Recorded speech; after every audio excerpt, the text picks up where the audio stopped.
नमस्कार। जय माता दी। मैं हूँ आपकी अपनी लाइफ डिजाइनर जीतू आचार्य। वृश्चिक राशि की बात करते हैं और केतु के बदलाव की बात करते हैं।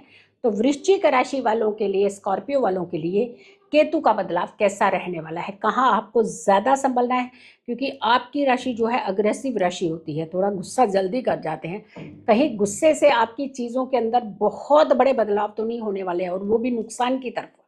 अगर ऐसा होने वाला है तो आपको सबसे पहले संभल जाना चाहिए, क्योंकि केतु का बदलाव 18 महीने तक का हो रहा है। कोई एक छोटा बदलाव नहीं है कि कुछ दिन का बदलाव होगा, चलिए हम कुछ चीज़ों को कंट्रोल कर लेंगे, अपने स्वभाव के अंदर नरमी ले आएंगे। लेकिन जब 18 महीने की बात होती है तो आप बहुत सारी चीज़ों में एक नेगेटिव तरीके से अपने चीज़ों को जो है अगर के उसको घेर लेती हैं चीज़ें, तो उसका इम्पैक्ट जो है वो पूरा 18 महीने तक आपके ऊपर रहेगा।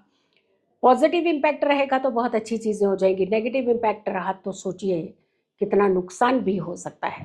सो अपने लिए कुछ एक अच्छा रास्ता बनाने का हमेशा आपको एक बंदोबस्त करके रखना चाहिए, एक कोशिश करके रखनी चाहिए, चाहे वो कर्मों के रास्ते से हो, चाहे वो डोनेशन के रास्ते से हो, चाहे वो उपाय रेमेडीज से हो, चाहे पूजा भक्ति से हो, चाहे मंत्र जाप से हो, यानी जो भी आप माध्यम चुने, बट अपने लिए पॉजिटिविटी जरूर रखनी चाहिए। केतु 18 मई शाम को 7:35 पर सिंह राशि में गोचर करेंगे। लेकिन जब हम आपके लिए बात कर रहे हैं, आपकी राशि की बात कर रहे हैं, वृश्चिक राशि की बात कर रहे हैं, तो आपकी राशि से ये दशम भाव हो जाएगा, 10th हाउस। 10th हाउस में केतु का जो गोचर है वो कहा जाता है कि ये मिले जुले प्रभाव डालने लगता है, यानी कभी एकदम से खराब करने लगेगा, कभी एकदम से अच्छी चीजें करने लगेगा, यानी आप इसे समझ नहीं पाएंगे। जिसे कहते हैं कोई चीज को हम डायग्नोज नहीं कर पा रहे हैं क्या हो रहा है। ये आपने कुछ लोगों की नेचर देखी होगी ना, ये कब हंस देंगे कब रो देंगे किसी को नहीं पता, इनको गुस्सा कब आ जाएगा प्यार कब आ जाएगा नहीं मालूम होता। कुछ ऐसी सिचुएशंस जो होती है, ये केतु जो है दशम भाव में इसी तरीके के कुछ मिश्रित जो एक रिजल्ट होते हैं वो देने लगता है। क्योंकि अगर हम दशम भाव जो है बड़ा इंपॉर्टेंट भाव हो जाता है, कर्म का भाव, उसके बिल्कुल सामने पड़ जाता है आपका चतुर्थ भाव, चौथा भाव, और वहां राहु प्रभाव डालेंगे। तो यानी ये दो भाव ऐसे हैं जो बहुत इंपॉर्टेंट होते हैं। तो यहाँ पर तो आपके लिए तो कुछ ना कुछ ऐसी स्थितियां, ऐसी सरकमस्टांसिस पैदा करेंगे कि गुस्सा जल्दी आ जाएगा आपको, छोटी छोटी बात से आप तमतमाने लगेंगे। और जब वैसे ही वृश्चिक राशि जो है जल्दी गुस्सा कर लेती है, बट केतु का प्रभाव भी आपके ऊपर गुस्सा यानी क्रोधित कर रहा है। तो सबसे पहले आपको क्या जरूरत पड़ेगी कि इन 18 महीनों में आपने अपने आप को शांत रखने के रास्ते ढूंढे हैं। वे यही स्टार्टिंग में हमने कहा कि अपने आप को पॉजिटिव रखने का एक माध्यम चुनना चाहिए। तो ये आपको तो स्पेसिफिकली अपने गुस्से को शांत करने के माध्यम चुनने चाहिए। कुछ लोग मोती पहन लेते हैं, कुछ लोग कैट्स आई रख लेते हैं इस समय, कुछ लोग गणपति की पूजा ज्यादा करने लगते हैं, कुछ मेडिटेशन की तरफ बढ़ने लगते हैं।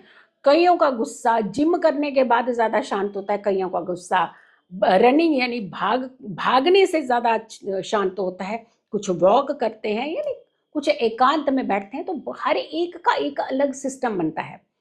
आप कौन सा माध्यम चुनेंगे, हम आपको एक उपाय भी बताएंगे, आप उसे कीजिएगा जरूर, और तरीका भी बताएंगे। आप उस चीज का सहारा लेंगे तो और भी ज्यादा बेटर रहेगा। छोटे छोटे तनाव कई बार बड़ा सा रूप ले लेते हैं। बहस तो छोटी सी होगी लेकिन उसका रूप रेखा बहुत बड़ी हो जाएगी। ध्यान रखिएगा, किसी से बहस ना ही करें तो हम तो कहेंगे ज्यादा बेटर होगा।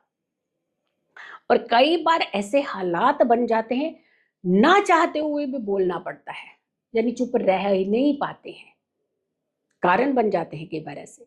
बट हाँ, अगर बोलना भी है तो उसकी सीमा कितनी होनी चाहिए, उसकी कितनी लिमिटेशन होनी चाहिए, इस चीज का खास करके ध्यान रखिएगा आप। वरना रिश्ते भी टूटेंगे, खलल भी मचेगा, और फिर आपके लिए दिक्कतें भी हो सकती हैं, और परेशानियां आएंगी तो बीमारियां साथ में लेकर के आ जाते हैं। यानी स्ट्रेस आया तो बीमारी भी ले आया, सिर दर्द भी ले आया वो साथ में।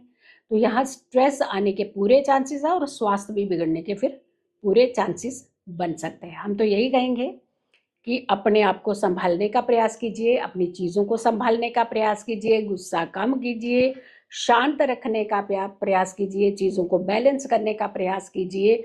और गुस्से से तो आपकी बहुत सारी चीज़ें इस बार बिगड़ने वाली हैं इन 18 महीनों के अंदर, चाहे वो रिश्ते की बात हो, पारिवारिक स्थितियाँ हो, चाहे वो आपके काम की बात हो, चाहे आपकी हेल्थ की बात हो। तो यानी एक एक करके देखिए कितनी सारी चीज़ों का नुकसान हो रहा है सिर्फ और सिर्फ गुस्से के चलते। फिर क्या होता है, कई बार हम लोग ना सच झूठ का सहारा लेने लगते हैं। अब यहाँ सिचुएशन कैसी आती है कि तू कुछ ऐसा भी करवाएगा आपसे, आपको लगेगा कि कौन सा सामने वाले को मालूम पड़ रहा है, पर आपको ये तो नहीं मालूम ना कि सामने वाले को कितना मालूम पड़ चुका है आपके बारे में। तो ध्यान रखिएगा, सच झूठ से थोड़ा सा इस बार बचने का प्रयास कीजिएगा। हाँ, डिटैचमेंट कहा जाता है कीतू, क्योंकि डिटैचमेंट पैदा करता है, लेकिन ये डिटैचमेंट आपको कहीं ना कहीं मदर की तरफ होती हुई नजर आ रही है। यानी माँ से दूरियां, माँ के पास नहीं बैठना, ज़्यादा समय तक नहीं बैठना, बहुत समय आप उनको देते थे, सडनली आप उनसे थोड़ी सी दूरी बनाने लग पड़ेंगे। तो मदर से बढ़कर कोई रिश्ता होता नहीं है। माँ बाप का रिश्ता जो होता है भगवान की तरफ से चुना गया होता है। तो ये हमारे लिए वो अनमोल रत्नों का रिश्ता होता है, जिसे हम खोने के बाद तो हमेशा एक गिल्ट अपने साथ लेकर के चलते हैं, लेकिन जब जीवित होते हैं तो हम उन्हें समय नहीं दे पाते हैं। तो हम तो ज़रूर कहेंगे कि माता जी के साथ जितना हो सके समय बिताने का प्रयास कीजिए, ताकि आपको गिल्ट ना बाद में जा करके करना पड़े। और इनफैक्ट उनके साथ रिश्ते सुधरे रहेंगे तो आपका चंद्रमा भी पीड़ित नहीं रहेगा, इनफैक्ट बलवान हो जाएगा। तो आपको क्या उपाय करने चाहिए, किसी विशेषज्ञ की सलाह लेकर के आप रत्न का सहारा तो ले सकते हैं। जैसे इस राशि वालों को तो वैसे कहते हैं कि मूंगा पहन लेना चाहिए, लेकिन मूंगा क्या आपको पहनना चाहिए? जरूरी नहीं होता ना कि हर एक की कुंडली के सर्कमस्टांसेस जो है वो सेम है। पूछ करके, पूरा विशेषज्ञ की सलाह लेकर के तो आप रत्न का सहारा लीजिए। अदरवाइज आप बेजुबानों की सेवा करिए। पहली रोटी गौ माता की निकालिए आप घर के अंदर, बहुत अच्छा रहेगा। और दूसरी रोटी डॉग्स के लिए निकालिएगा, तो ये आपके लिए बहुत अच्छा रहेगा। कुछ दिन लगातार इस उपाय को कीजिए, खास करके मंगलवार तो ज़रूर कीजिएगा। आपको बहुत रिलैक्स मिलेगा, बहुत सारी चीज़ें आपकी कंट्रोल में आ सकती हैं।